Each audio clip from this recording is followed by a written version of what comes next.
So everyone, welcome to the Power Play with CJ. Today we're focusing on the Carolina Hurricanes signing Semin to a 5-year extension worth $35 million. He signed a 1-year deal with Carolina over the summer for I think it was $6 million, and it was make good deal, and he's made good on it. Obviously, he's cashed in.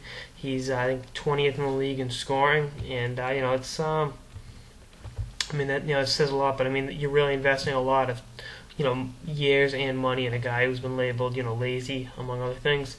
Inconsistent, I think, would be the nicer way to put it.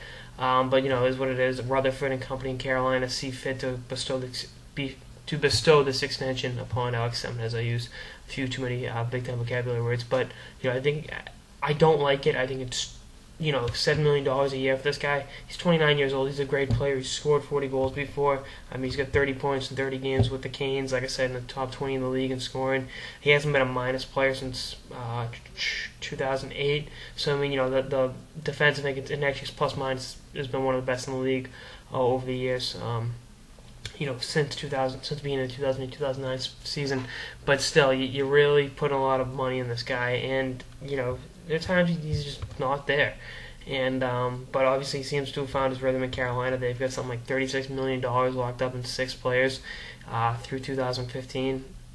And I think that's, you got guys like Folk to re-sign, a few other guys coming down the pipeline that, Murphy eventually, some of the younger forwards in the organization. But, I guess they see him to be the man, and they plan to ride into the promised land. And they've been playing great hockey. I think they sit 8th in the East right now, and if they keep this up, they're definitely a playoff team. And if Cam Ward can get healthy, they're it's a team that can make some noise come playoff time. But Carolina was a team that always kind of had its own budget internally, and now they're going out and spending to the cap. And I don't necessarily think this is the smartest signing. I like Semin when he's on; he's as elite a sniper as anyone. But when he's off, he dogs it every shift.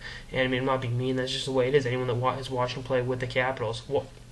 Watched him play with the Capitals, past tense, has seen this. He's, there's times, to be honest, he doesn't give a shit. And, you saw that with Boudreau.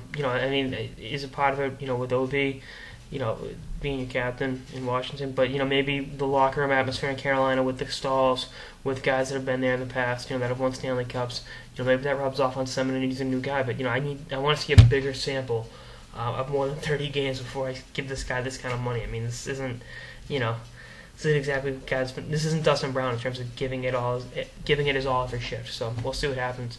Hope he proves me wrong for his sake and the sake of the Carolina Hurricanes, but we will see how that works out. Anyway, that's all this episode of the Power Play with CJ on the Carolina Hurricanes re-signing Semin to a long-term extension. Stay tuned for more episodes throughout the season and beyond. Later, guys.